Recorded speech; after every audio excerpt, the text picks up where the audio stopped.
इस वक्त देश में 3 लोगों की सबसे ज्यादा चर्चा हो रही है। पहला अभिजीत दीपके, दूसरा तुकाराम मुंडे और तीसरा बच्चा जो है वो है मोतीलाल मेघवाल। सोचिए, इन 3 लोगों की चर्चा सोशल मीडिया से लेके तमाम फेसबुक, ट्विटर, तमाम जितने भी सोशल हैंडल्स होते हैं, खासकर इंस्टाग्राम, उन तमाम जगहों पर चर्चा हो रही है जहां होनी चाहिए थी। लेकिन अफसोस, देश का टीवी अखबार इनको जाति की वजह से दरकिनार कर देता है। इस देश में जाति के आधार पर यह तय होता है कि किसको कितना टीआरपी बनाकर आगे परोसना है और किसको दरकिनार करना है। ऐसा ही होता है इस देश में जब एसटी, एससी, ओबीसी समाज, माइनॉरिटी समाज के लोग जब अच्छा काम करते हैं, जब उनकी तारीफ करनी हो, जब उनका मनोबल बढ़ाना हो, तो इस देश का टीवी अखबार आंख मूंद लेता है, होठों पर खामोशी की चादर चढ़ा लेता है और सोचिए, जातिवाद जो है वो लगातार आरक्षण को दोषी ठहराते हैं। नमस्कार, मैं निधि रतन और आप देख रहे हैं नेशनल दस्तक। स्क्रीन पर ये 3 फोटो आपको दिखाई दे रहे होंगे। सोचिए, अभिजीत दीपके बोस्टन से पढ़ाई कर रहे थे। भारत आकर उन्होंने तमाम लोगों के सोए हुए जमीर को जगाया जो पिछले 11-12 साल से सिस्टम से सवाल नहीं पूछना चाहते थे। खासकर वो तमाम विपक्षी नेताओं की बात करें जो कल तक सरकार से सवाल पूछने की हिम्मत दिखाते थे, और जब डर इतना बढ़ गया तो वो सरकार का ही हिस्सा बन गए। और सोचिए, अभिजीत ने ये साबित किया कि सरकार जनता से बढ़कर नहीं, सरकार संविधान से बढ़कर नहीं, सरकार इस राष्ट्र से बढ़कर नहीं। सवाल उस हर एक व्यक्ति से पूछा जाएगा जो इस देश के संवैधानिक पद पर बैठा है, क्योंकि सवाल अकाउंटेबिलिटी का है। और सोचिए, दूसरे अधिकारी हैं तुकाराम मुंडे। इन्होंने लगातार जिस तरीके से केमिकल मिलाकर लोगों को खाना परोसा जा रहा था, उनकी जिंदगियों से खिलवाड़ किया जा रहा था, उस पर रोक लगाने का काम किया। असली जिंदगी के जो सिंघम है उनको कोई नहीं दिखाएगा, लेकिन जो पान मसाला, गुटखा, तंबाकू का प्रचार करेंगे, उनको किस तरीके से सिंघम दिखाकर इस देश का टीवी अखबार अपने जाति के लोगों को प्रमोट करता है। और तीसरे, इस बच्चे की तस्वीर जो आप देख रहे हैं, इसका नाम है मोतीलाल मेघवाल। सोचिए, राजस्थान से आने वाले बच्चा किस तरीके से इसके शारीरिक ढांचे को लेकर मजाक उड़ाया जाता था, लेकिन इसने अपने सोशल अकाउंट्स पर वीडियो बनाया, अपनी कमजोरी को ताकत में बदला। और सोचिए, एलियन स्टार के नाम से मशहूर ये बच्चा आज सोशल मीडिया पर सबसे ज्यादा धूम मचा रहा है। मैरिड का रोना रोने वाले लोग अगर मौका देंगे तो हर एक उस व्यक्ति को, चाहे वो किसी जाति का हो, किसी मजहब का हो, हर एक उस व्यक्ति को टैलेंट दिखाने का मौका मिलेगा जिसको सदियों से हाशिए पर छोड़ दिया गया है। कहा जाता है बहुजनों का मनोबल तोड़ने के लिए कि अरे तुम तो आरक्षण के भरोसे आए हो, आरक्षण में बैसाखी का सहारा बनाकर आए हो। जो आरक्षण को बैसाखी बताते हैं, असल में वो तमाम उन लोगों का भी मजाक उड़ाते हैं जो फिजिकल डिसेबल हैं। लेकिन सोचिए, इस देश में जाति की जड़ें इतनी मजबूत हैं कि जाति के आधार पर तमाम खबरों को दबा दिया जाता है। लेकिन यही कोई अपराधी होगा, यही कोई व्यक्ति मंदिर चंदा चढ़ावे में कोई यादव होगा, कोई बहुजन समाज का होगा, तो वो फ्रंट लाइन बन जाता है इस देश के टीवी अखबार के तमाम प्राइम शो का। और सोचिए, ये इस देश में किस तरीके से बाबा साहब को लगातार गालियां दी जाती हैं। वो बाबा साहब, जिस बाबा साहब के लिखे हुए संविधान ने इस देश की दशा और दिशा बदल दी, 80 साल बाद भी सोचिए इस देश में किस तरीके से संविधान निर्माता, जिनको पूरी दुनिया सिंबल ऑफ नॉलेज कहती है, जिनको पूरी दुनिया जिनके कदमों में नतमस्तक होती है, लेकिन यहाँ के इस देश के कुछ अंधभक्त ऐसे हैं कि BN राव के नाम पर माला जप रहे हैं। और सोचिए, एक आदमी जो अपने आप को सो कॉल्ड वकील बताता है, वो किस तरीके से बाबा साहब को गाली देने का काम करा। ये कह रहा है अगर ब्राह्मण अपनी बेटी अम्बेडकर को ना भी आते तो वो रणवे मर जाते। और सोचिए, मुंह से जन्मी औलाद है, एक मेरा वाल्मीकि दोस्तों से शादी करा दे। जब हम रोटी बेटी की बात करते तो इनकी भावना आहत हो जाती है। और सोचिए, ये आदमी किस तरीके से बाबा साहब को गाली देने का काम कर रहा है। ये वही लोग हैं जो कल तक पार्टी और जाति देखकर अपने घर की बहन बेटियों को ब्याहने का काम करते थे। और सोचिए, आरक्षण खत्म करने को लेकर मुहिम चल रही है, लेकिन संविधान निर्माता को सरेआम गाली दी जा रही है। ये वही वकील हैं जो लगातार पाकिस्तान से आई हुई सीमा हैदर के भी वकील बने हुए थे, उनके सो कॉल्ड भाई बने हुए हैं। और सोचिए, किस तरीके से ये इस देश के संविधान निर्माता बाबा साहब डॉक्टर अम्बेडकर का अपमान कर रहा है। और तुम दलित हो, नीचे बैठो, कुर्सी पर बैठोगे तो हम कहाँ बैठेंगे, तुम्हारी क्या औकात है हमारे सामने। दलित समाज को मंच पर जगह देने पर भड़के जातिवादी मानसिकता के लोग, मामला भिलवाड़ा का है। सोचिए, आज़ादी के 80 साल बाद जाति इतनी मजबूत है कि एक दलित समाज का आदमी कुर्सी पर नहीं बैठ सकता। कुर्सी पर बैठना तो दूर, वो सोचिए साहस नहीं दिखा पाता कि वो कुर्सी पर बैठकर बोल भी पाए।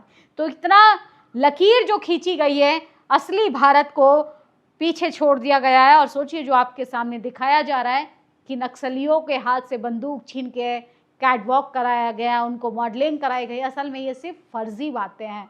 जब आप हकीकत जानेंगे तो इस देश के हर एक कोने कोने में जातिवाद की जो भेदभाव की जो जड़ें हैं वो इतनी मजबूत है कि हर कोस पर आपको एक भेदभाव देखने के लिए मिलेगा, एक एट्रोसिटी देखने के लिए मिलेगी।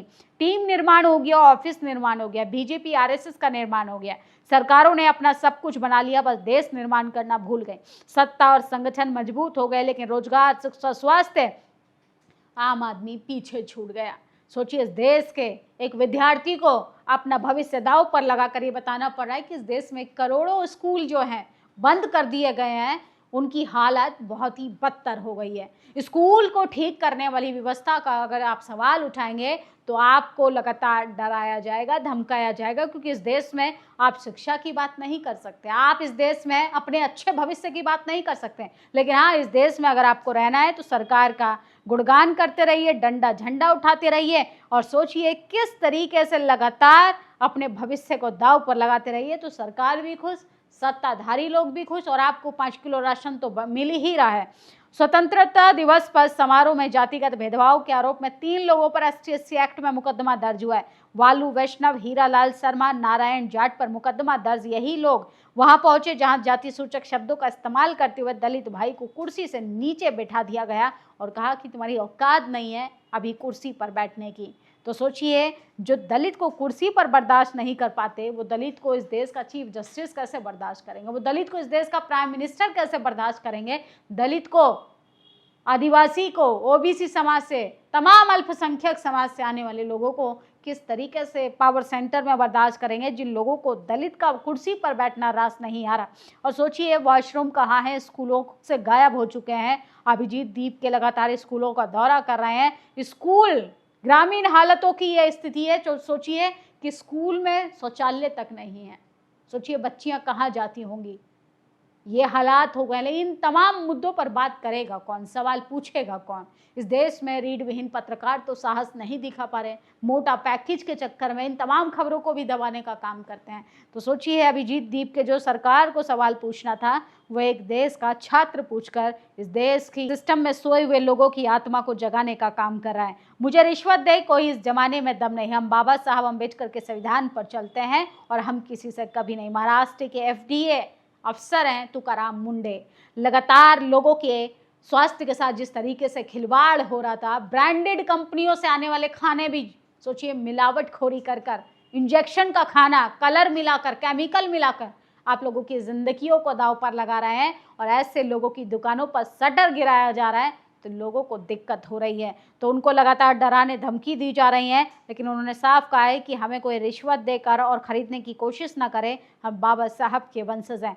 जब सरकार चूकी तो जनता आगे आई, गाँव को मिला पहला कंप्यूटर। अभिजीत दीप को बोले बदलाव संभव है। तो सोचिए 80 साल बाद भी क्या कोई ऐसा गाँव भी हो सकता है जहाँ कंप्यूटर पहली बार पहुंच रहा है, जहाँ नल पहली बार पहुंच रहा है, नल में जल पहली बार पहुंच रहा है, जहाँ पर सड़क ही नहीं जाती, सड़क जाती है तो उसमें गड्ढे हो जाते हैं, राशन नहीं जाता। सोचिए इस देश के कोने कोने में भाजपा का झंडा चला जाता है लेकिन विकास नहीं पहुंच पाता। तो ये देश के हालात हैं कि इस देश में विकास दम तोड़ता हुआ लगातार दिखाई दे रहा है। और सोचिए जातिवाद की जड़ें इतनी मजबूत है कि लगातार जाति के आधार पर दलितों को, पिछड़ों को, आदिवासियों को टारगेट किया जाता है। तीसरा फोटो आप देखिए, ये बच्चा जो नजर आ रहा है, ये राजस्थान के दलित समाज से आने वाला मोतीलाल मेघवाल है। ये पूरी दुनिया में वायरल है, लोगों ने इसे एलियन स्टार का नाम दिया। इनके नैन नक्श पर मत जाइए क्योंकि इसी को लेके तो मजाक उड़ाया गया है। अगर किसी का रा और सा खराब है तो अरे भाषा के आधार पर भेदभाव झेलना पड़ता है। किसी का शरीर रंग का काला है, गोरा है, तो उसको किस तरीके से डिमोटिवेट कर दिया जाता है। मीडिया इंडस्ट्री में एक टैबू बना दिया गया है कि आपकी गोरी चमड़ी है तो आप पत्रकार बन सकते हैं, वरना आप कैमरे के पीछे रहिए। तो सोचिए आज़ादी के 80 साल बाद ST/SC OBC अब इस जाति और इस नस्लीय भेदभाव को भी धीरे धीरे ख़त्म कर रहा है। और ये बच्चे ने सोशल मीडिया पर अपने ही मजाक को ताकत में तब्दील किया और सोचिए आज पूरी दुनिया में छाया हुआ है। और इसको तमाम सोशल मीडिया पर तमाम लोगों ने नाम दिया है एलियन स्टार। तो फिलहाल पूरे देश में इस समय छाए हुए हैं अभिजीत दीप के, तुकाराम मुंडे और हीरा मोतीलाल मेघवाल। और सोचिए, जोधपुर में बना ये 5 मंजिला व्हाइट मार्बल सरकारी स्कूल पूरे देश के लिए एक मिसाल है। सोचिए, छप्पर डाला हुआ है, छप्पर ऐसा कि आंधी आए तो वो भी उड़ जाए। इस देश में स्कूलों की व्यवस्था इतनी बदतर हो चुकी है कि स्कूल पर बात करने वाले को भी देशद्रोही बता दिया जा रहा है, नक्सली बता दिया जा रहा है, दहशतगर्द बता दिया जा रहा है, कॉकरोच बता दिया जा रहा है, और अब तो पता नहीं क्या क्या कहा जाएगा। तो इसलिए सरकार को और सत्ता में रहने वाले लोगों को स्कूलों की व्यवस्था ठीक करनी चाहिए, क्योंकि अभी बात स्कूल पर हो रही है। जब बात अस्पतालों पर आएगी तो सोचिए, विश्व गुरु देश का जो डंका बज रहा है वो फटा का फटा रह जाएगा। बाकी आप लोगों की क्या प्रतिक्रिया, अपनी राय जरूर दीजिएगा। शुक्रिया। दस्तक की आपसे गुजारिश है कि अगर इसको बचाना चाहते हैं तो नेशनल दस्तक को सब्सक्राइब करने के लिए रेड कलर के सब्सक्राइब बटन को दबाएं, फिर बेल आइकन की घंटी दबाएं। नेशनल दस्तक को बचाने के लिए बहुत जरूरी है कि हर खबर को शेयर करें, लाइक करें, कमेंट जरूर करें।